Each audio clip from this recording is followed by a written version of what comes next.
বহাগ বিহুৰ শুভেচ্ছা সকলোকে যাচিছোঁ। এয়া ঢেঁকী দিবলৈ স্কুলৰ পৰা আহিয়ে লাগি গৈছোঁ আৰু তাৰপাছত মোৰ ছোৱালীও বৰ আমনি কৰিছে ঢেঁকী দিম বুলি, তাইও দি আছে মোৰ লগত আৰু মোৰ শাহু মায়ে চালি আছে ইফালে।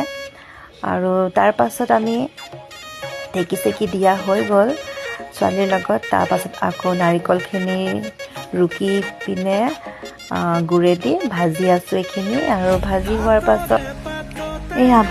পাছত এয়া ৰাতি মোৰ 12টা বাজি গ'ল।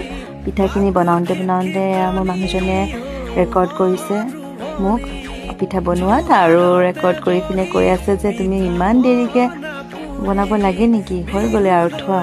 মই আৰু নাই নালাগে, এইখিনি গোটেই কমপ্লিট কৰি লওঁ। তাৰপিছত গোটেইখিনি অকণমান বাকী আছিলে, সেইখিনি কৰোঁতে 12টা পাৰে হ'ব হৈছিলে আৰু তাৰপিছত আজৰি হয় আৰু